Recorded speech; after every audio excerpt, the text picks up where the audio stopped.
announcement. Does that share? I don't know if that shares the show. Hold on. I'm not sure about that. Let's go to Facebook. Hey, everybody. This is Chuck and Kreg from Technorama. We are just doing our final pre-show stuff. So if you are watching, nobody's watching at the moment. I can see the counter in the upper left-hand corner says 0. So that means I am going to. Oh, I got an alert. What did the alert say? Probably from YouTube saying Technorama has a video. Yeah, Yep. well, Facebook will should tell you too. Technorama is live, and apparently ABC 15, our local Arizona station, just announced something too. All right. That we went live.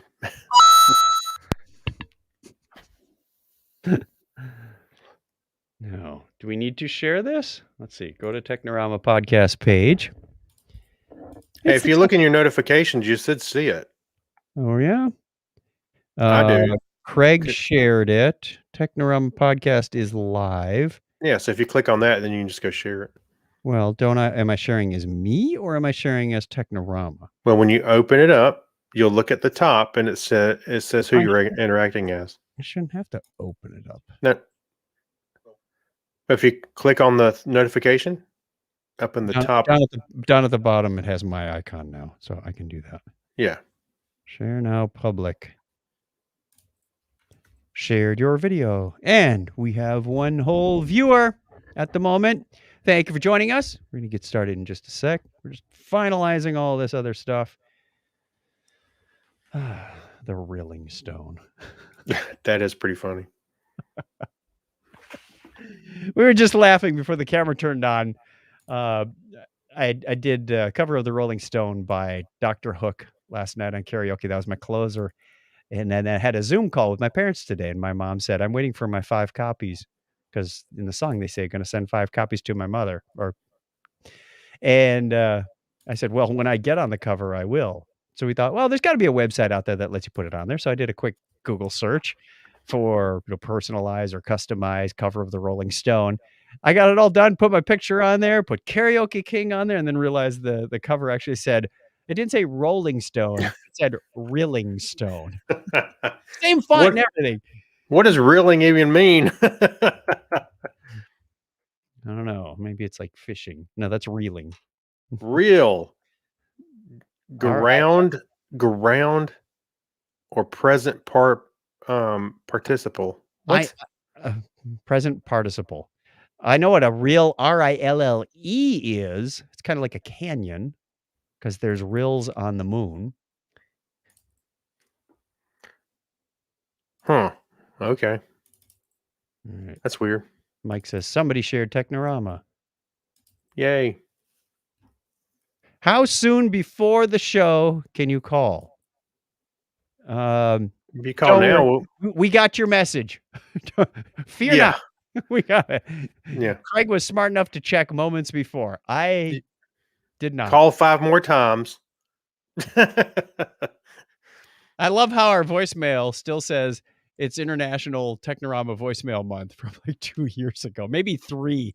Well, it's funny that you said something, but I didn't even think about it. But yeah, it's funny you said something because November is supposed to be international. I know. That's what's funny. I am listening going, yep, November, but we haven't changed this. I know Kreg did not set this.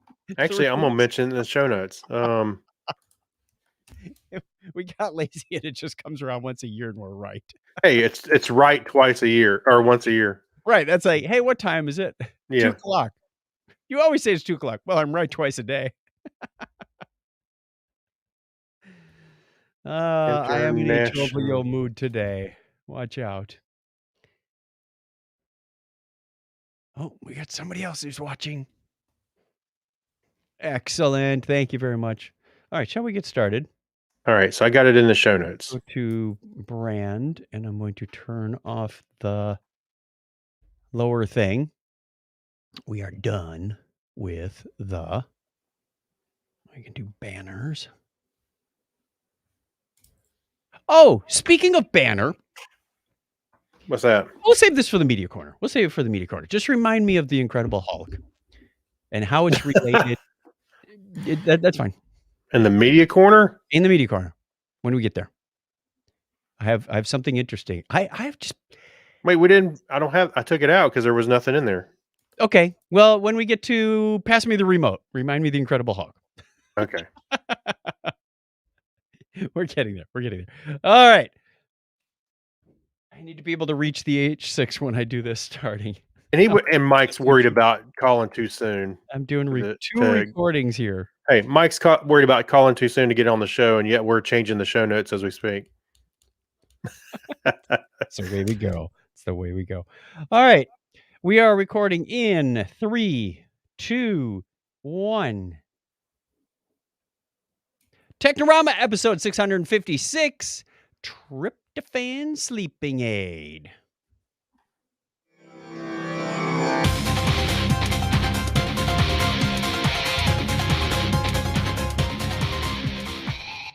Pretty sure this is 656, but our title said 655 in the show notes. But that's the way Technorama goes. You can't do a single show without some sort of technical flaw. I know I changed it in one place. The title of the document is correct, and that's why I knew it was 656, because I know we did 655 last week. Hey, anyway, welcome to Technorama. This is the show that takes a lighthearted look at tech, science, sci-fi, and all things geek. If you're new to the show, welcome. Welcome to the show. Welcome to episode 656. You now know where you started when you were introduced to Technorama. And yeah, so go back. You have 654 episodes to go back or 55. If this is your last show you're ever going to listen to, now you know. Right. My name, if you're returning, welcome back. Okay, we'll leave it at that. My name is Chuck Tomasi from sunny Phoenix, Arizona, and joining me right over there is Kreg Stepp. How are you, Kreg? I'm doing good. I'm just enjoying the fall weather. It is a nice fall weather season. Y'all get fall weather there? Yes. Yes, we do. It was nice and cool in the 60s last night. After I finished karaoke, went and sat out by the fire pit and had myself. I was listening to some podcasts and watching some YouTube. It was a good old time. Good old time. See, I'm wearing a hoodie. Yeah. I say, is that a new hoodie? No, I got this at least a year ago, maybe 2. Oh, really? Yeah, okay. This was part of my big spending spree of all my community funded money. No, you know, I can chill this studio down when I'm brave enough to wear a hoodie. This used to be a hot house in here. So, yeah. Oh, by the way. Yes. So one of the studio upgrades you got was a mini split. How's that working? Wonderfully. I got that it was installed on August 30th. We did a webinar the next morning. We did a Tech Now on August 31st. And I realized 15 minutes into it, I said, this thing is wonderful. And I only cooled it down like 3 or 4 degrees, and it made a huge difference. Oh, yeah. Well, it's a small space, and yeah, it will do its job. So, yeah, that should have knocked it down. I think we measured it's about 120 square feet. The other great purpose for it was when Julie and Will, my daughter and son-in-law, came out to visit in October. He likes things cold. He doesn't like visiting Phoenix in the summertime. And he had the mini split at like 70 or 72 Fahrenheit, which is all of about 20 or 22 C. Pretty darn chilly for my tastes anyway. But that's what I set it to, like, right now. I also replaced the CFLs in the box lights with LEDs. So that helps cut the heat down too. So only the heat generators I've got in here are the mixer, the iMac Pro, and the 55-inch TV behind the camera. Those are really my big heat monsters. Right. Okay. Well, yeah, because I know any studio. Well, I remember when I had my own little ISP, we had the server room, quote unquote, was really a small room, and it was in the middle of the building, so there was no windows or anything. And I'm gonna tell you, it would get nice and toasty in there. And it's like anytime you put a closed room with some equipment, it will get nice and warm. Well, and then you get a few bodies in here when we were doing podcasts with multiple people, and you couldn't wait to open this door and get out of here. It was like, oh, it's so cool, especially in the winter. You'd go outside and 50 degrees never felt so good. Yeah. I can see that. I'm trying to click on the thing. So am I. Go ahead. You do it. Go ahead. Look, Ma, no hands. That's right. That was rather funny. Yeah. That's right. Glad you both survived all of the post-eclipse euphoria. There was a lunar eclipse the other night. Is that Yes, what there he's was talking about? yeah, it was in the morning. I did not get up to see that, uh, but I was playing random karaoke, derryoke as I call it, and one of the songs that came up out of my playlist was Total Eclipse of the Heart, and Donna thought that was funny. And while that Oh was boy. playing, she was watching she had her headphones on over her earbuds, so her earbuds were watching something on YouTube or Hulu or something, and she goes, "Wait a minute, are you singing Total Eclipse of the Heart?" "Yes." "They just mentioned it in this show." It's Oh, that's getting funny. weird. The universe is getting weird. Well, Yeah, it getting is. weirder. Okay, we have some feedback. Would you like to hear the feedback music? What? 'Cause Yes. I like to play the feedback music. Play that beautiful bean footage. Letters. Oh, we get letters. We get your Mm, letters. mm, mm, mm, mm. Mailman, mailman, mail today. Reach right in and pull one out. Those letters. I love those letters. Let's find out what you got to say. Oh boy. Mailman, mail today. Our question of the week was last week. Our question of the week was Wait. There's one note. There's Yeah. one note right before this. That's what you were changing. Yes. Don't forget, November is Technorama International Voicemail Month. So if you would like to get a hold of us, where's our banners? I'm going to roll the banner. Don't touch it. Don't touch it. Don't touch it. I'm learning the keystrokes too, but go ahead. You got to write them down or get yourself a stream deck. You can reach us at 707-530-2428 or email us at technorama@chuckchat.com. We'd love to hear from you. We did get some voicemail. In fact, our last message, our last question of the week on the last episode was, what is one thing that fascinates you about space? And we got a voicemail from Mike R., which is right here. Come on. There it is. I had too many windows open. Hey, this is Mike Robson, and one thing I find interesting about the universe is just how gassy it is. Hey, have a good one. Just like Uncle Teddy. Somebody fed it too many beans or too much chili. Read what do you have the transcription up there for what Google said? He said, just closed it. What? Read the Google transcription. It says, "Hey, it's Mike Robertson. And one thing I find interesting about the universe, just have gas it has. Hey, have a good one. Bye." Have a gas. Hey, say. Thank you, Google Translate, for the entertainment. Stupid Google The Translate. reason I didn't get up to watch the lunar eclipse was because it wasn't a total eclipse. It was a partial. Yeah. I'm like, I saw lots of pictures. I knew there were lots of people taking pictures for them that would show up on the internet. You didn't miss much. Attention-seeking moon phone it in. Very nice, John. Very nice. Yeah. All right. We also have some responses to our Facebook messages. Gary Lindro says, the thing that fascinates him about space is that it's constantly expanding and moving. There are no real fixed points to anything. And even more curious is if you do want to go from point A to point B, gravity is totally messing with time, and the speed you go messes with time even more. So it's just the whole space-time thing just blows my mind sometimes. Yeah.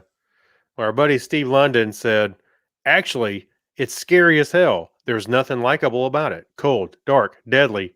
And I replied, yeah, we call that winter. He's even further north than you are. No. He said, well, that's a Swedish summer with the exception of the last 3. Now, Lone Guy's Night's comment intrigued me a bit. He says, there's more atmosphere in it than I had been led to believe. Now, there's not enough to breathe, but... Oh, just gas in general floating around? It's not totally devoid of all molecules. It's just they're so spread out. that, Yeah. you know, Well, if you think about it, they keep when they were talking about how thin the atmosphere is on Mars and how it's been drawn out into space because it wasn't able to be contained by the magnetic forces. So yeah, there's something out there. It got pulled out, just like you said, spread out, spread out, man. Yeah. Let's see. Jack Mangan said dark matter. Yes. Dark matter, dark energy for that Mhm. matter. Oh, no pun intended. Weber Baker says, how can it be so empty and yet so full at the same time? Or is it the same time? Getting back to my gravity and time space thing. Yeah. Norbert Davis, the things we have not found and not even known about yet, like planet Vulcan. Okay. They're out there. Yeah. The truth is out there, people. And we're here to find it for you. All right. If you've got we're going to have another question at the end of the show that we want your response to. So don't forget, you can phone it in, just like the moon. 707-530-2428 or email us, technorama@chuckchat.com. We will be posting this on social media at the appropriate time next weekend so we can get it into the show. We love hearing from you. Let's play that outro and go right into the history. All right. On this day in history for November 24th, 2021, this is the 328th day of the year in the Gregorian calendar. There are 37 days remaining in 2021. It was on this date in 1642 that Abel Tasman, or Abel, depends on where you're from, became the first European to discover the island Van Diemen's Land. You know where that is? It's now called Tasmania. Yeah, that's where the devil's from. And yeah. Yes. Rabbit. That's right. Rabbit. The Texas I'm having a problem here. Provincial. I know. No, that's not what I'm talking about. Oh, we're going to Texas... have a better one for you coming up. I counted them out this week. No, I was having a problem here. The Texas provincial government authorized the creation of a horse-mounted police force called the Texas Rangers. No, Chuck Norris was not part of that, which is now the Texas Ranger Division of Texas Department of Public Safety on this date in 1835. The Lone Ranger. Hi-yo, Sliver. That same date in 1859, Charles Darwin publishes On the Origin of Species. Don't forget the on the part when you use that title. It's not just called Origin of Species or The Origin of Species. It's On the Origin of Species. Okay. Yeah, that's what you got here as a title. All right. Anyway, moving on. Should have been the show title. Yeah, on November 24th. The Origin of Technorama. Yeah, the Origin of Technorama. On November 24th, 1877, Anna Swell's Animal Fair novel, back up. Anna Swell's Animal Welfare novel, Black Beauty, was published. Animal welfare. I hate it when animals have to go on to welfare. Yeah. They'd never go back to work. Another mouth to feed. Yeah. Also on November 24th, 1932, in Washington, D.C., the FBI Scientific Crime Detection Laboratory, better known as the FBI Crime Lab, officially opened. 1932. Jeez, that's a long time ago. And the Apple 12 command... What? No, no, stop. Read that again. I know, just... I don't know why. I don't know where I got Apple from.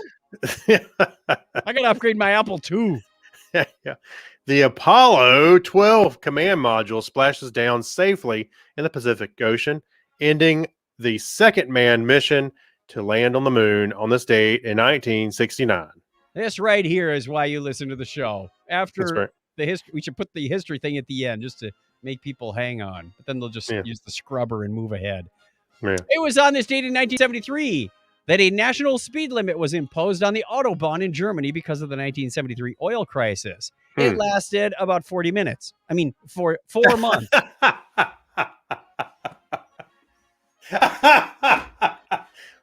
40 minutes is I'm tired of this crap. I'm driving as fast as I want. All right, that same date in 1974, Donald Johanson,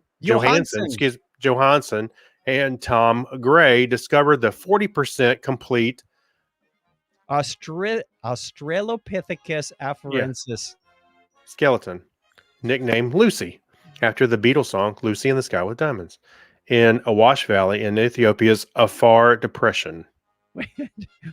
We dubbed in my voice over Craig's for that. Yeah. A 40% complete Australopithecus afarensis. Yeah.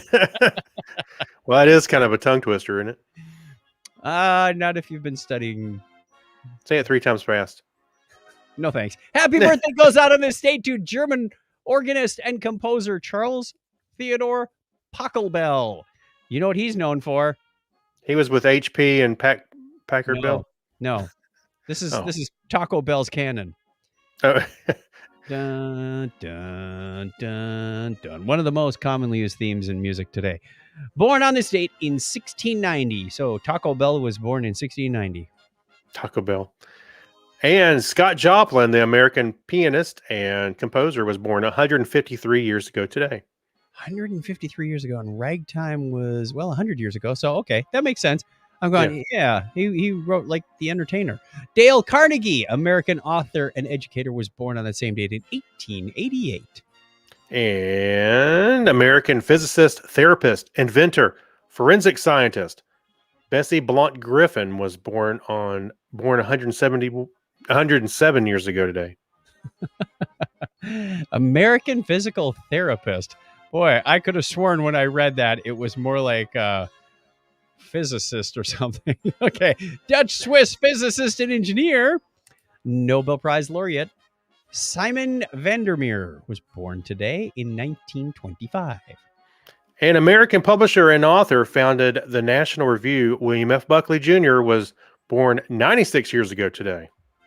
Chinese-American physicist and academic Nobel Prize laureate Tsung-Dao Lee was born in the state in 1926. Oh, we're running out of time. Wrap it up. All right. Indian English drummer and songwriter Pete Best is 80 today. He wasn't the best. He got kicked out of the band. Ted Bundy, American serial killer, was born on the same day in 1946. And American actor Dwight Schultz is 74 today. Reg Barkley is 74? No, broccoli. Okay, there we go. I'm going to do the birthdays in just a sec. We'll call that close enough for government work. We ended on time. Listener birthdays this week include November 25th, Lane Williams. Joni on the 26th, Brad P. from NJ. But who was born Joni, what about Chachi? No, doesn't love him anymore. That's right. He was born in VA, but has moved back there. And the 28th, our coworker, Ben Sweetser. Happy birthday to all of you. If it's your birthday this week and you would like to get on our birthday calendar, well, let me tell you, there's a place you can go where everybody knows your name. No, let's go back to the banners. Haven't forgot. Get your name on the birthday calendar. Go to chuckchat.com/birthday. And we will give you a shout out at the appropriate time of year when it is your birthday, where everybody knows your name. Now everybody will know your name because they listen to Technorama. And that's right. Anyway, that's where you can go. We'll put a link in the show notes too if you forget. So get your name on the birthday calendar. chuckchat.com/birthday. Turn that thing off for the moment. And we are going to finally, how long's it been? 20 minutes, coming up on 20 minutes, and we haven't even got to the news yet. Let's get to some news. Top secret news, everyone. All right. I'm loving that the studio is actually working the way it should tonight. Finally. All right. We have an article about the 27th annual text adventure competition. And it was actually won by a game about text adventures. That's right. Yes. More meta than anything you could imagine is a text adventure game. And I love the way they phrase this. It said, after a 6-week period where the general public played and voted on the 71 games that entered, the first place winner was chosen. It had a strange title. Now, here's the title. And Then You Come to a House, not unlike the previous one. Its welcome screen jokingly promises, quote, the latest in ASCII graphic technology to occasionally write high-res text-based images directly onto a screen that is 80 characters wide or more. So in this text adventure game, you play a teenager who starts out appropriately playing text adventure games. Okay. The game that I can relate. character is playing, the I game, think we can both relate to that. sure, why not? That text adventure game that he's playing is called The Gluttonous Elf Adventure Number 1. And the game itself is ultimately offering a kind of meta commentary on the world of text adventure games over the years. Holy Inception text adventure games we got going here, Batman. Mhm. It also won a second award because the other game authors voted on the most liked game by that. So I thought that was kind of interesting. Very fun way to do this. There was prize money, there was non-cash prizes, so all kinds of stuff going on Twitch. This was recently, just a few days ago, as I read this article. It's funny. It's 27 years running, but this is the I've first time I've heard of it. Right. Where has this been? Well publicized, apparently. But I mean, the fact that there's still 71 text adventure games being written is well, that's what I'm wondering. That's what I was like, wow. I'm surprised that people are still putting them out. and I want to know more now. Some of them are being like turned into audiobooks. They're being narrated, which I thought would be kind of fun. You think about it. If you were being read a story and potentially that story could change. Yeah.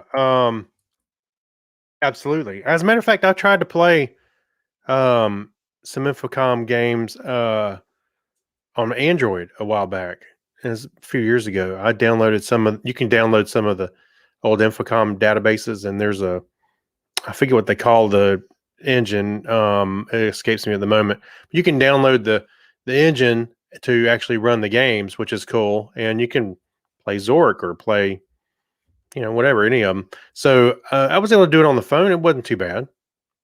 And yeah, I had a Sharp Zaurus one at one point. I actually, I had it on that. You remember those? Did you remember seeing that? I remember seeing something about that. I like Clinton's comment. Watching on my YouTube on my phone. An experience. Yeah. Are we a couple of Ubes? That's or right. Rubes? I had a Sharp Zaurus, which, wow, price $399 now used. But the screen would slide up and show a keyboard, almost like a BlackBerry a little bit. I had the clamshell one, the 5700 or the 5800. I know that the engines are still out there because somebody about 5-6 years ago was at one of our hackathons, our ServiceNow, one of the events we have at our ServiceNow conference, and they built an adventure game on ServiceNow, and I think they won. Really? I never saw that. How was I'm it? trying to remember who that was. I don't remember if it was Matt Saxton or I'll have to look it up. Andrew might remember. I've talked about it on the show before, but myself and my friend Craig Watson, we wrote a parser, and we were able to build. It was an engine. It was modeled after how Infocom does their thing, but not as advanced. But it would run on the Commodore, and we could write text adventures and use the engine. And every once in a while we go, wait, it needs to do this. They need to be able to pick up 3 things in the room, or something stupid. But yeah, it was a lot of fun. We got the parser working. It would break the sentence out and would drop all the things like for and the and a's and stuff like that. That way you try and break down what the verb and the object is, and we were pretty close. It was kind of fun. Starts to sound like Siri. Yeah. Ordering you a box of pistachios. Yeah. I said, but it was fun. That was a fun experiment, though. Huh? I said, pick up the map, and ordering pistachios. Yeah. All right, let's go on to our next article, where some Tesla drivers were kind of upset for a little while. Oops. Well, if you're a Tesla owner, you probably already know, or if you're not, you may not know, but you can use your phone to gain entry to your car. And that's the way that most people do it. Yeah. Despite there are other alternatives for getting in your car, there's Tesla servers that facilitate this went offline for about 6 hours. And these people were literally locked out of their cars. And they went, this isn't working quite right. Yeah.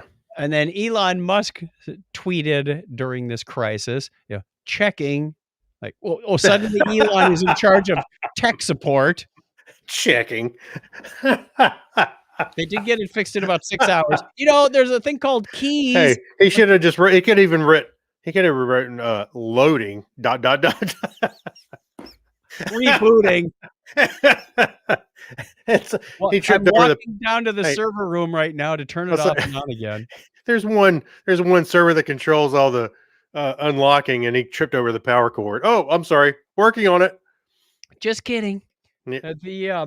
It points out that this is one system of entry, and you should probably keep your keys on your person at all time too, so that if the high tech, that you are cutting edge technology with a Tesla, believe it or not, whether it's the self-driving stuff or just the keyless entry, that you should probably have a backup plan for some of these things. Like, if the self-driving isn't working, grab the wheel.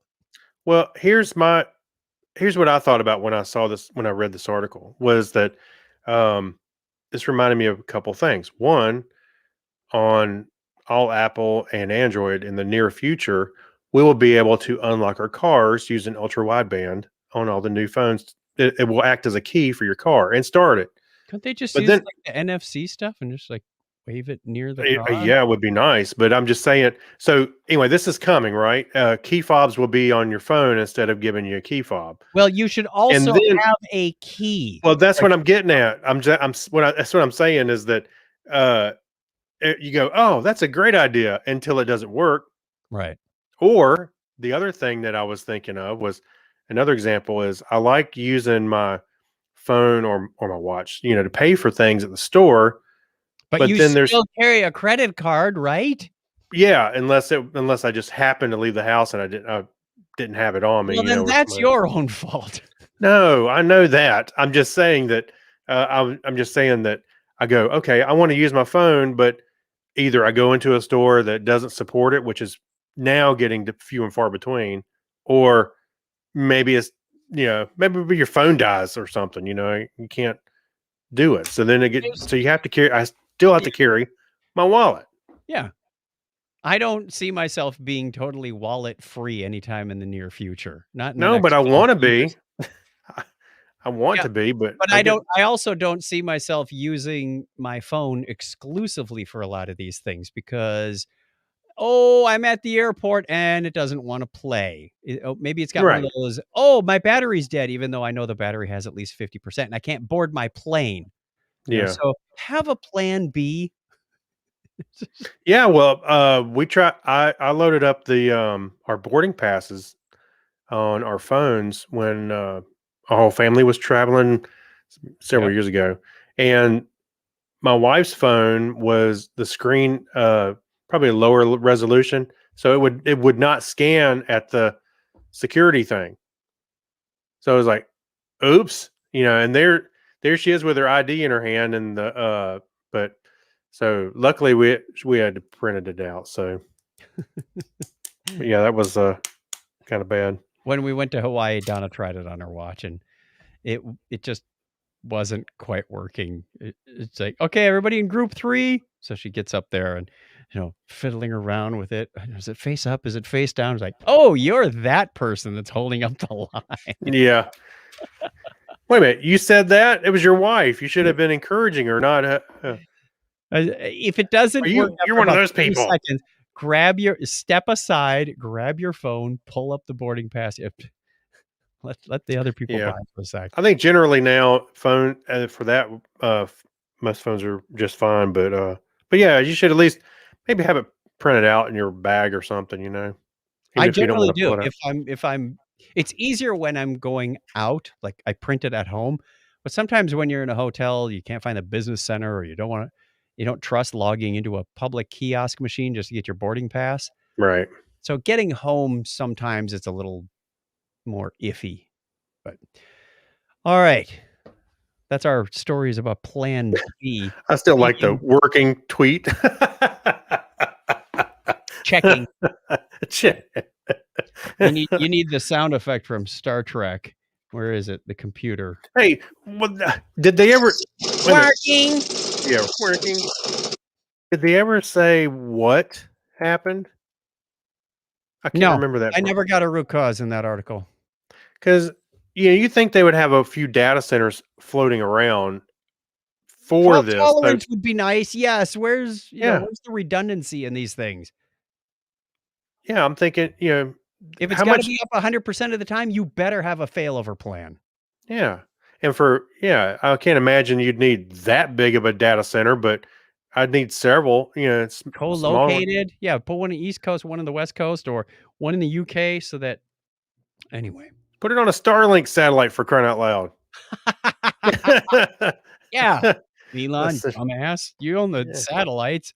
Yeah. Okay. Anyway, on to the next story. We've talked about sending people to Mars. Number one reason you can't, and there's no atmosphere. It would be like, hey, let's leave this planet that we could fix and go to a planet that, well, if we want to live there, we have to fix. Oh, we can fix it all right. We have plenty of experience here. Well, the reason, we have plenty of experience on how to wreck it. Yeah. The reason there's no atmosphere is because smaller planet, the core cooled down, doesn't have that dynamo to generate the magnetosphere to protect it against cosmic rays. And I'm not going to say raisin things. It took the atmosphere out. Don't say that. The atmosphere went, and then we're left with the planet we've got. In order to terraform it, though, there's a crazy idea of lots of ideas that are coming out on how to add a magnetosphere. One of which included putting a giant cable around the equator and running about 500 amps through it. That's all fine and dandy till the wire breaks. Another one. Yeah, but wait a minute. Getting that cable to there would be problematic, I think. Sure. Well, I mean, there's a lot of iron on the planet, so you need a foundry, but that would, creating it from materials there. Okay. Oh, heck yeah. You wouldn't send a wire that. That's been this big spool of cable to Mars. Ordered off Amazon today. Yeah. Hey, I got Amazon Prime. Can you deliver this to, say, Mars? Utopia Planitia, please. Yeah. Well, the one that came up on Universe Today is to use one of the moon's Phobos as a way to generate current. And I didn't quite get all the details as I read through this. It says, if you want a good planetary magnetic field, what you really need is a strong flow of charged particles, either within the planet or around the planet. Since the former isn't a great option, the team looked at the latter.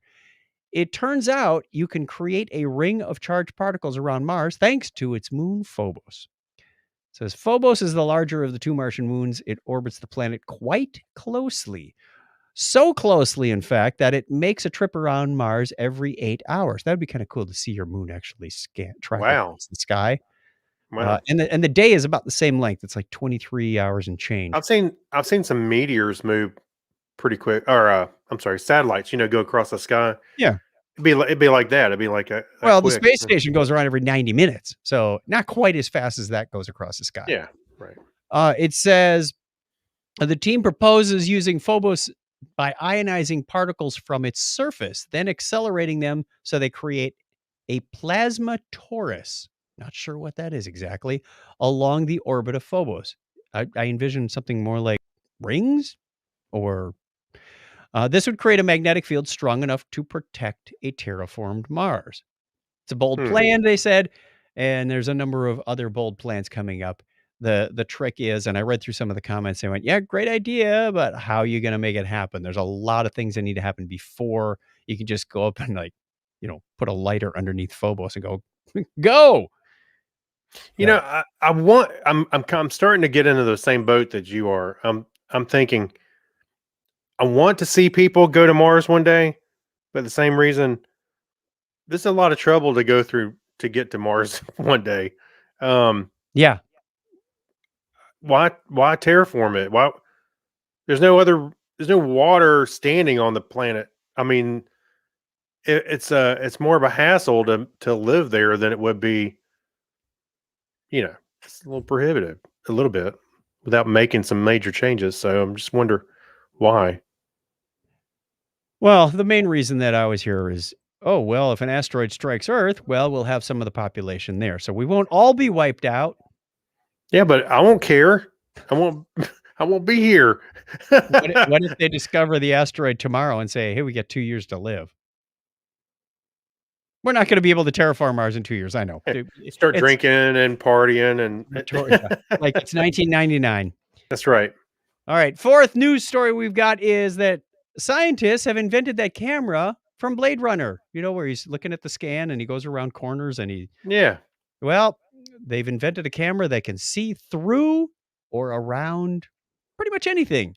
That's pretty cool. This was rather fascinating. The technology that makes it happen is a process called synthetic wavelength holography. And I'm not going to explain it because the pictures are way beyond my brain cell, but it looks like they're scattering light, bending it around corners. I'm not sure how they actually get the reflection back into a camera so it's a perceivable image, but the use cases they've got on this are pretty interesting, such as one diagram shows an aircraft engine where you could just point the camera into the aircraft engine and see parts that are sort of not in your direct line of sight and go, oh yeah, there's a crack in that part.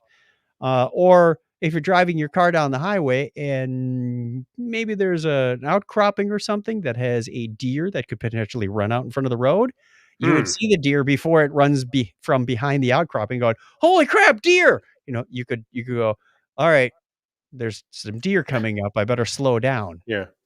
I can feel a disturbance in the force. There's a deer head. Oh, it also has like medical or biological implications too for seeing into human tissue. Like they said, we can see the smallest capillaries or watch the human heart beating. Aside from doing an MRI or an X-ray, you could just look into or through. Yeah, very non-invasive to be able to look at stuff. Yeah. Yeah, this is pretty cool. So lots of great stuff coming out on this. Not really sure when they plan to release this or what's coming, but I like seeing innovations and inventions and reimagining of technology in this way. Yeah, you know what? I can see yet another sequel to Porky's based on this camera. Oh no.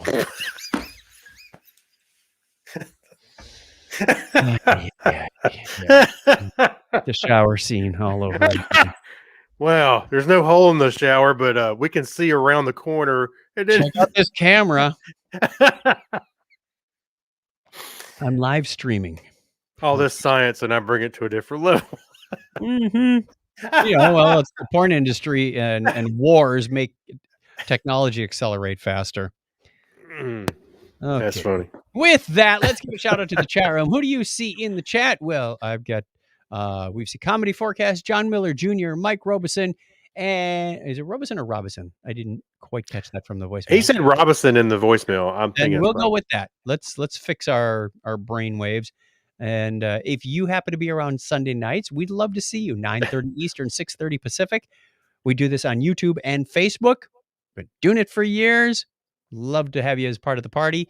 The crowd kind of ebbs and flows, and different people are here at different times.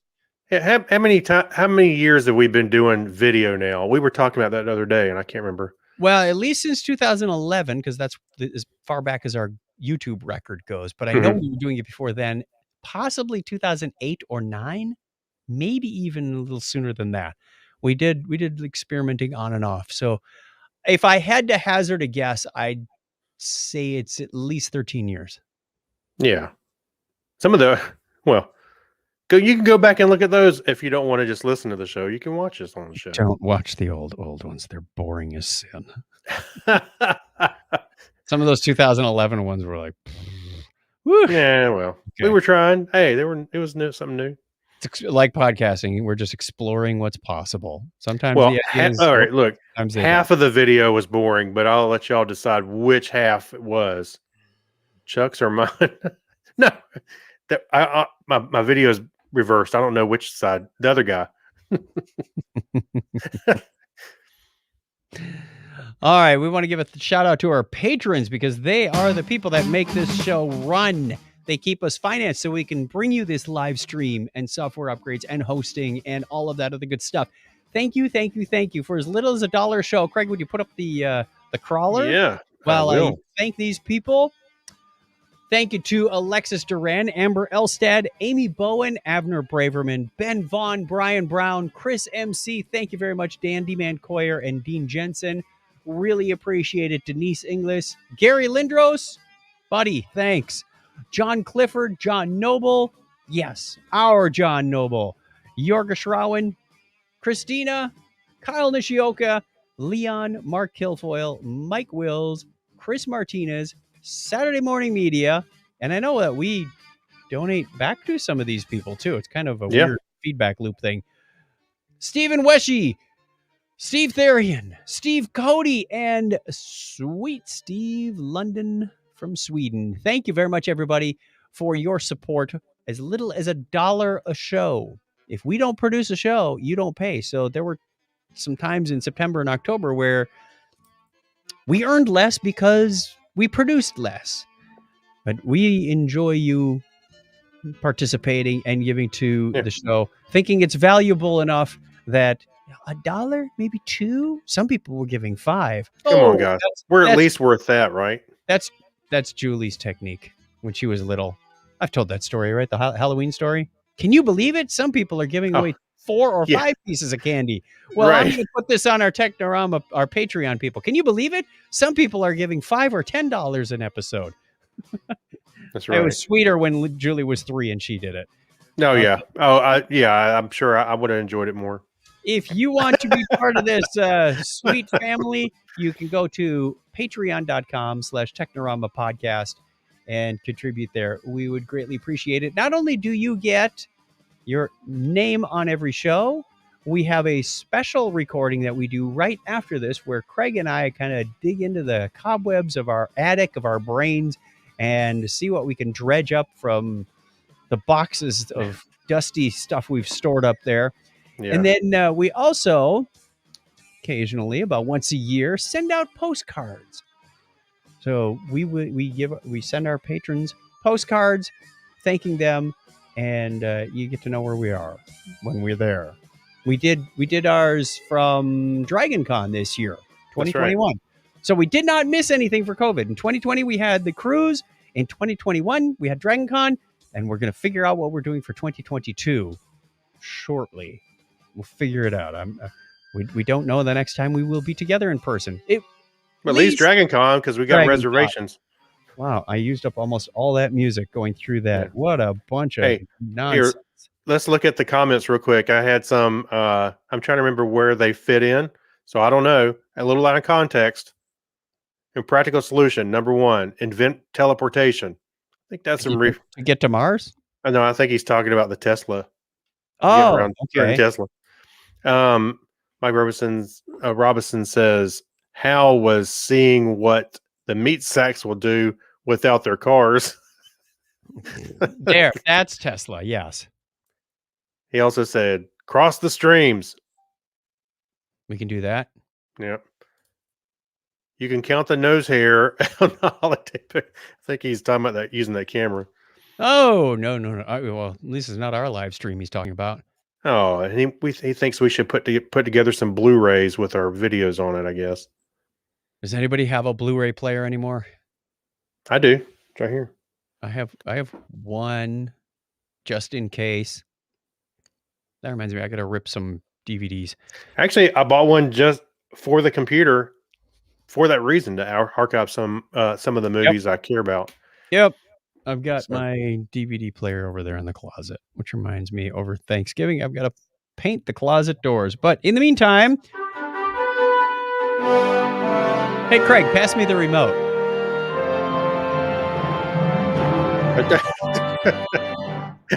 I'm not.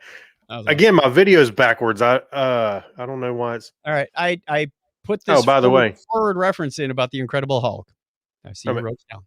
Yes. By the way, he says he's still Blu-rays. Okay. Good for you, buddy. physical media. I'm just not. Hey, I don't want to. by the way, Yes. I watched this guy on YouTube. It's Cinema Sickness. It's I learned about him from Joe Fiore, Yes. and he goes thrifting. He goes to all the Goodwills, and he has this online store, so he'll buy stuff really cheap, and he may resell it or keep it in his massive movie archive, which you can see from time to time on his show.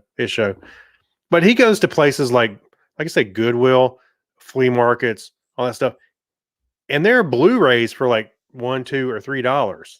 So you could really build up a nice library.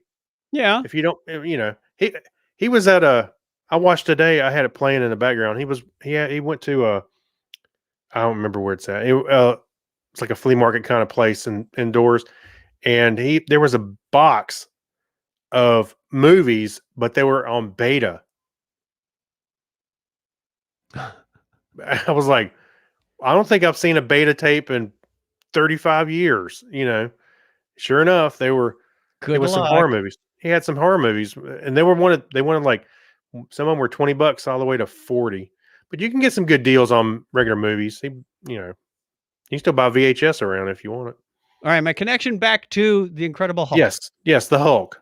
I was trolling through YouTube, and sometimes those little suggestions off to the right. Yep. Well, one caught my eye. It said the life of Ted Cassidy, who is also known as Lurch from the Addams Family. Oh, right. Yes. 23-minute little documentary this guy puts together. His narration isn't, what I would call super exciting. I would call it a dull voice, but monotone. The quality. Lurch was doing his own thing. The research of what he went into from like old pictures of before he was Lurch and how he tried out for Lurch and the other roles he did, some of which you're probably pretty familiar with. He was on Star Trek as Ruck from What Little Girls Are Made Of. The old ones. Yeah. He also did the voice, and I don't know how I missed this. Clinton probably already knows. He did the voice of Baylock's Avatar.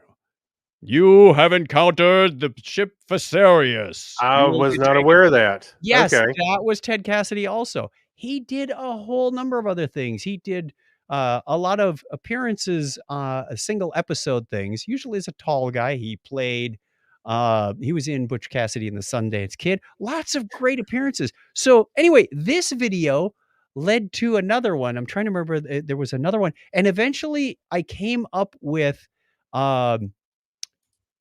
an entire channel dedicated to the reason I tied it into the Incredible Hulk is because he's the narrator that does the storyline at the beginning. Oh, Dr. David Banner. Okay, does he really? Or Bruce Banner. He was Bruce Banner on the TV show. Yes, that was Ted Cassidy. Like, oh, that's what? cool. That's crazy. Now I haven't seen the Bill Bixby Incredible Hulk TV show in a long time. May have recognized it, may have not. I watched a few episodes from here and there, but yeah, it totally makes sense now that you said that. But this led me to what I was watching last night. There is an entire YouTube channel called Groucho Marx You Bet Your Life. Yes. Now, he started this as a radio show, and he brought it to TV in the late 40s, early 50s. Right. That man is a master, and his comedy is timeless. And a lot of what he does is just like ask questions to these people. He's interviewing them. So where do you work? And what do you do? Are you married? How long have you been married? And the people sort of insinuate themselves after a while. Yeah, right. And sometimes he just gives this look like, this is I have to interview these people. Oh, yeah. What kind of answer was that? Yeah, right. It's just, he doesn't cross a line of racism or belittling people. This one guy was very tall, and he was married to a very tall woman. And the woman was 6 feet tall, and he was 6'6". Wow. And the guy was a former, linebacker or right guard or something on the Green Bay Packers back in 1948. Right. And I looked him up. I couldn't find any information other than he appeared on Groucho Marx You Bet Your Life. And he said, how's the weather up there? Yeah, right. Right. And this guy was so soft-spoken for being 6'6" and 305 pounds. It was so fun to watch. And numerous times through the show, I was laughing out loud because it's just still so timely. Cute little old lady. She's like 78 years old, looks like she's 178 years old. And he says, how do you keep yourself looking so young? She goes, I do breathing. He says, oh, could you breathe for us? Yeah. She goes out from behind the microphone, like into the Right. middle of the stage, and she says, this is called a slow breathing exercise. And she's flapping her arms around and bends over at the waist. Like it looked like it was in comedic fast motion. And I'm going, where do these people come from? And again, he just turns to the camera and goes, so that happened. Yeah. So But he that didn't happened. say the words. He's just got this look on his face like, Yeah. Mr. and Mrs. America, you tell me. Yeah. I I started mean, watching. I was watching some old Johnny Carson. They show up on he YouTube had a from time to time. similar wit. And Yeah. Groucho, he would say the funniest things, or somebody else would say the funniest things back to him, but he never broke character. He never started like splitting a gut and busting out laughing. He would Mhm. occasionally smile. Yeah. Yeah, that was pretty darn funny, but that's about as far as he got. He was always that dry wit, and just the delivery is priceless on how he did these things. It was like he was always in that movie mode, but he knew how to improv those lines. Just Yeah. masterful stuff. Go look Groucho Marx. It's got almost 40,000 subscribers. Groucho Marx, You Bet Your Life. Yeah. It's all old black and white stuff. Some of it is sponsored by your DeSoto Plymouth dealers. Yeah. Yeah. I'm And familiar with the show. I just haven't watched it in commercials a are long time. priceless here. And he's of course smoking the cigar. Oh, the little old lady. He says, "Would you introduce yourself?" And she says her name and blah blah blah. And she goes on and on. And he looks at the camera like, "Is this lady ever going to stop?" And Right. then at the end of her diatribe, she goes, "And if you would extinguish that that cigar, I'd be very appreciative." She made him put his cigar out. Like, Wow. so then he takes out another one. She says, "You are not going to light that." He says, "Oh, no, but you mind if I hold it?" Yeah. Right. I was enthralled at this show, and I will continue to watch it. It is just priceless stuff. Chuck now realizes where the phrase "say the secret word" comes from. Of course. Oh, I've always known that. We used to listen Yeah. to Groucho Marx on cassette tape when we were on family trips. And I remember there was a guy from Sicily, and he said, could you say your name? He says, "Yes, my name is Interlegi." Interlegi. He says his name was Interlegi, and Groucho kept calling him Interlegi on purpose. Oh yeah. Right. And the guy would say, "No, Groucho, it's Interligi, Interliggi." He goes, "That's pretty good. Can you spell Sicily?" And he says, "C-I." And he goes, "So far you're spelling Chicago." Right. It's just like, boom. But he never laughed. He just kept it right there. Oh, it was, yeah, very good, Clinton. It was, it is just priceless to watch this. And the announcer guy is a character in itself. This was all live. So occasionally they'd have the faux pas. It wasn't always professional and polished and edited. Mhm. I think later they did more editing as they got into the commercials, because I noticed the announcer guy had changed his suit coat. He was in a different suit coat for the commercial than he was when he came back. But there were other times where he's walking behind Groucho and he says, no, Groucho, you're supposed to say this now. Yeah. And his line was, "What's next, Tom?" Yeah. Right. That was it. It's like he had to wait for that line. That's funny. It was so funny. Ted Cassidy did a lot of voice work. Yes, for the cartoons, absolutely. They did like that in that video as well. Wasn't Lurch in Scooby Doo somewhere? I think he was on an episode. Yes, he was. Yeah. He was, and he did the intro for Adam Ant. Oh, did he? Wow. Yes, he did have a dance named the Lurch. Yeah. Mike also says he had a dance named the Lurch, and I think it had a video too, and it was atrocious. Good stuff. Good stuff. Go look at that old legacy stuff. We watched a movie on Netflix. Occasionally it's fun to watch an old classic. We watched The Bishop's Wife with Cary Grant. Holiday film. Although it's not holiday film. Very, That's very. wait. That's the second time I've heard that movie recently. Why Really? is that? Yeah, why is I didn't announce it last week. It wasn't on the list. I don't think you did either, but yeah, because I was like, I actually looked it up, and now you're talking about watch it. That's kind of weird. All right, I still didn't get to the two that we saved from last week, but I'm going to save those for next week. I don't Ah, know what, all right. we went a little long on the Groucho stuff and the All legacy things, but a lot of fun. And you said you watched Ghostbusters Afterlife. Yeah, well, one, that's the first time I've been in a theater in 2 years since the pandemic. But what's funny is when we went in there wasn't really many people at all. So I mean, we went to the concession stand and got our tickets, and he said, "Where would you like to sit?" I'm thinking in the theater, but they're doing assigned seatings now, and Yep. Harrison's They've been doing that like, for a while. You could pick out your seat, at least in some of the not theaters at I've this been one, to. especially not at this one. But Adam, so Harrison said, "Yeah, they do that everywhere now." I was like, "Okay," so which was fun. I said, "Well, just somewhere in the middle," and they gave me a good middle seat. And then, when we were in there, only two. It was like two small groups of people, two groups of people, probably like two families, and they were so spread out. I really did not feel uncomfortable in there at all, not at all. But we watched the movie, and I thought it was a lot of fun. Here you go. I'll say John Miller Jr. said he said watch it. It's a really good movie. I super enjoyed it. There's a lot of fan service in there, but they did a really good job telling a kind of a new story and tying it into some of the old the past movies. I thought it was really good. It was a lot of fun. So I would definitely recommend it. There are two little after credits. There's one in the beginning of the credits and one towards the end. Two little after credit scenes that you may want to stick around and see if you go see it. But I can recommend it. I thought it was a lot of fun. I mean, it wasn't it.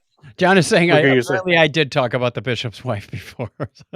Maybe that's why I was thinking of it then. Okay. Sorry. Yeah. But yeah, go see Ghostbusters. I think it was well worth it. A lot of Easter eggs.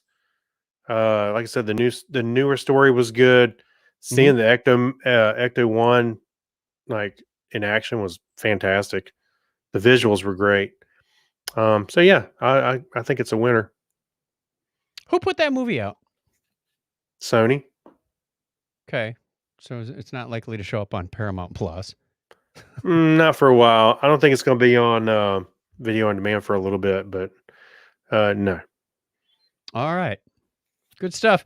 We do have a couple things at the Geek Library that we want to get through real quick because the show is starting to run a little long. So a couple of videos, yeah. Yeah. There's that music.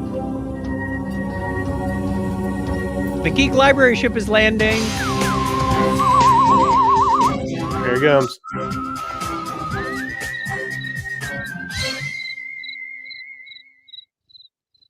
There, that was quiet. Okay. The one of them is a high-speed video that apparently reveals the physics of how a finger snap works, and never really thought about it. I knew it was related to the friction and the shape of the hand and whatnot. The video, the embedded video in there really didn't impress me. It was about No, it didn't. long, and it showed a slow mo. It wasn't like a super slow mo where you could see It just looks like somebody going. Yeah. And then you see him shake a little bit. The explanation was also somewhat it said it has to do with the particular friction between the thumb and the middle finger, and if you had less friction, it would just slip and wouldn't make it would soften the sound, and if it was any higher friction, you still wouldn't get the same snap. It would deaden the sound. You wouldn't get that same pop as the fingers slide past each other. So I thought it was interesting, but not as enlightening as I would have expected. Yeah. The other video, however, I did find enlightening. It's called The Big Misconception About Electricity. And most of us think of electricity as the electrons moving through the wire. No, they kind of blow a big hole in that. It is not the electrons. Otherwise, AC wouldn't really work that well because it's just going back and forth at 60 cycles or 50 cycles, depending on where you live, a second. So it had to do with the electrical and magnetic forces around the wire. And he goes into a big explanation and the scientific principles and the historical people involved, like Maxwell and what was the other one? Point something. I can't remember I the can't guy's remember. name. Yeah. And how that led to where we are. And you say, if you apply these, then it makes sense. And it also explains why the high tension, the high voltage wires are way on high towers, because to prove these theories that were actually learned the hard way when they first started laying the first transatlantic cables and going, why aren't these working all that well? It had to do with the forces. Not you would think, oh, because there's a lot of resistance. It's a very long cable. No, we've got long cables that actually do work. So I encourage you, if you're interested at all in electricity or electronics, watch this video.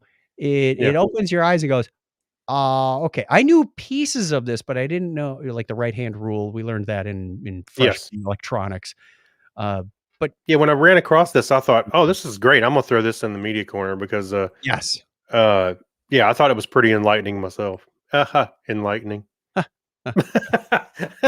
He starts out with a question. He says, if I have a battery and a light bulb, a simple circuit with a switch, and I extend the wire, and the loop of the wire is 330,000 kilometers, which happens to be the distance light travels in 1 second, and I throw that switch, how long will it take for the light bulb to turn on?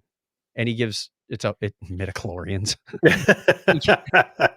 he gives it's a multiple choice answer, and he says, now pick your answer and we'll tell you why.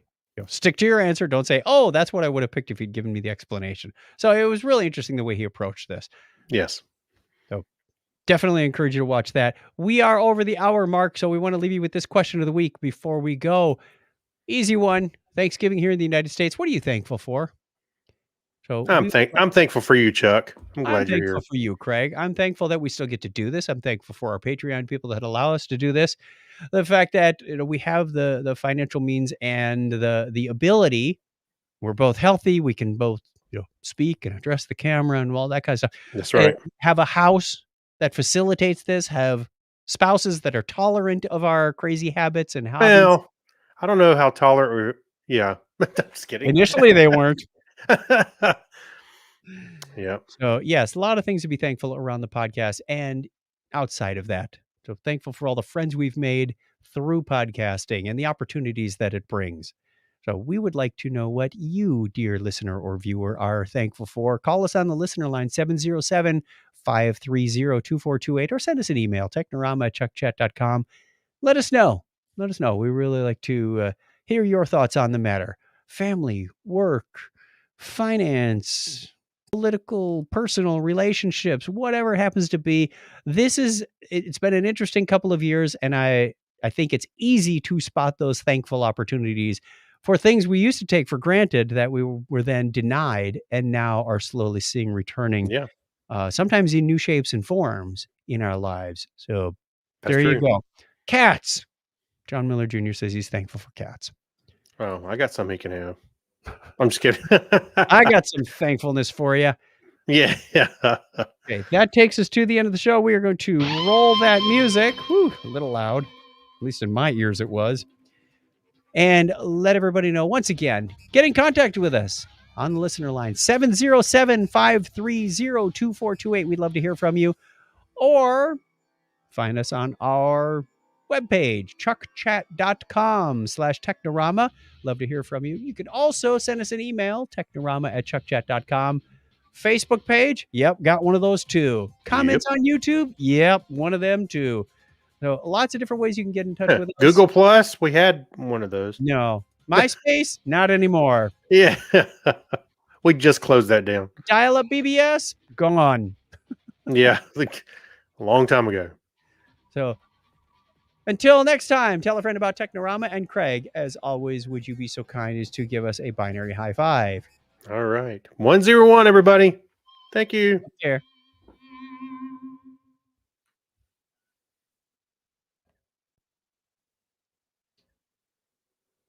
recording has been stopped. Yay. Both of them. I want to see how Laters. the one on the H6 turned out. I did 2 recordings. I did, for the viewers who weren't around earlier, I did a little reconfiguration on the mixer tonight, so hopefully things sound okay. I didn't really change anything the way that we're putting things out on the live stream, but I did change the way that it is coming into my headset and also configured a mix on the mixer to same mix actually that goes to my headset that goes to the H6 recorder. And Right. Why do you need the H6 recorder if the mixer also has the recording capabilities on it? Well, things like when we get to the end of the show and I've got to fade the music up and then I got to go to the recorder screen and it's a lot of back and forth on the iPad.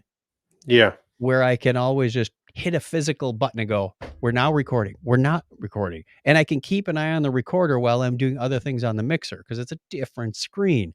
Right. So it's a nice way to do it. It adds a couple of things more to the desktop, but that shouldn't be a problem. And because I've got the audio coming back through the Snake, which is a big multi-port, big cable that comes off the back of the mixer, plop right under the desk, I can put the microphones in there. I can send signals back for the mixer, for the headphones, whatever.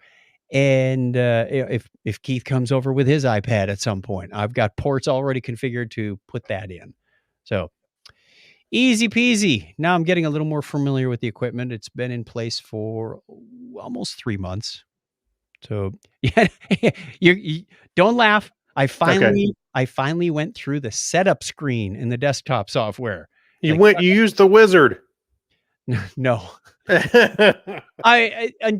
Until recently, a lot of the setup stuff was on the iPad, and I went, wait a minute. Something has been bothering me about this mixer. Every time I turn it on, the mains are low. They're off. They're all the way to the bottom. I went, okay.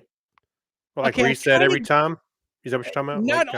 Not all of the volumes, wherever I left them or wherever they're saved in the profile. If I switch profiles and say, okay, I want this microphone here and I want the computer there, those are all fine. But every time I turn on the mixer, main is at 0. So I'd get on a Zoom or a live stream or something. You have to turn it up. Kreg, and he'd say, Chuck, you're on mute. And I go, no. Yeah. The mic icon doesn't say mute. Chuck, I can't hear you. I go, stupid thing. Click a couple buttons and bring the slider up. Okay. Why does that happen every time? Why is it defaulting to off? Yeah. So I started exploring and I found this setting in the setup screen. Safe mains. Turn that checkbox off. Because it will automatically pull it down. Just the Yep. Just in case, you had a signal or something on the LAN that was going. Well, that's not a bad idea. That's not a bad idea. It's not a bad idea, but I don't have that problem, so I wanted that off. Yeah. Okay. So Mike says it sounded good. Good. I'm glad. That's all we needed to hear. I did I did hear a little bit of an echo. Like there. I don't know if you heard that. I'm hearing like just a little bit of a delay on pieces of the ends of my sentences. No, I'm not really. Okay. And I did set StreamYard to auto adjust my mic volume. Because when I look at it on the settings, it's like barely moving. But I went fine. Oh, you did set? Let's see. Mine's set to auto adjust. I have echo cancellation. I turned off the auto adjust mic. I turned it off. Turn it on for just a sec. I want to hear how it sounds. All right, so it's on now. Does Okay. it sound better if it's auto adjusting? It does a little bit, and I would say maybe we want to leave it there. Okay. No, it's like Zoom or maybe it's Skype back in the day. I turn that off because that was like auto echo cancel or no. Yeah, Skype would. It was automatic gain control is what it would do with that one. Oh my gosh, Skype was terrible. There's points in when I hear you through live stream, and sometimes it was on Zoom too, where you would peak out a little bit when we'd get loud. And I think having it's almost like adding compression to the line, so it doesn't let you get too loud. Okay, so the stupid Skype would run it up, and it would go. We forgot to mention when we were recording. What's that? That we are going to start live streaming The Topic is Trek. Oh, I just thought about that as we were wrapping up. Yeah. Yeah, I thought about it when I read Clinton's thing, and we should have put it in the notes. But yes, if you are watching this live, the Topic is Trek podcast with me and Craig and Clinton will be live streamed as well. We are going to create a YouTube channel if we haven't already. We already have our YouTube page, and we will use this same application to stream to both at the same time. Very much what we're doing here with Technorama. So, Mike, it should be Tuesday night at 9:30 what should be Tuesday night at 9:30? when we record. No, we do Thursday nights. Yes, but it's also Thanksgiving weekend. Yes, and I thought we backed it up to. Oh, did we put that on Wednesday? Yeah. No, Tuesday. Not that I don't believe you, but I'm double checking. It is on Tuesday. Okay. Yeah, because I looked at it earlier just to make sure. Yeah, because if it was Wednesday, then I go, oh, looks like I'm not doing video at church Wednesday night. No, we were going to do Wednesday, and then you had a conflict, so we didn't. Okay. Well, I don't see what that conflict was, but it may have been a maybe conflict that I just solidified Right. today. Okay. Yeah. So, yeah, we will be recording the first one this Tuesday, but normally we do these on Thursday night. But we do we have our YouTube channel set up yet, Craig? We will. Who got that action item anyway? I don't remember that. Yeah, I don't know. I mean, I can do it. I'd be happy to take care of it. Well, go ahead. Put it on your list. Do we have a Topic is Trek Google account? Did we set? I don't think we do. Do we have an email address? Guess what you're doing? Man, that's a lot of accounts to set up. Well, you set up the Google account, you get your YouTube account. Yeah, I know. Yeah, so, But if we set up a Google account, it's going to ask for a phone number so we can authenticate. So when you log in, I'm going to have to tell you what that magic number is, that kind of thing, which is kind of annoying, but we'll get it. We'll get it. Yeah. It's not that we're all logging in at. No, you can set up. Hey, no. You can set up different ways for it to authenticate, and you can add the multi-auth, the MFA. So we can actually both add the MFA. You just all right. We'll take care of it. Just save the QR code and pass it to us three. We're gonna end the broadcast. Thanks everybody for joining us. We're gonna go record our Patreon show, and we will see you again. We'll be around next week, right? Maybe. I think so. I don't see any reason why not. So we got to talk about your shows that you put off for 2 weeks. All right. Take care. Bye, y'all. Live long.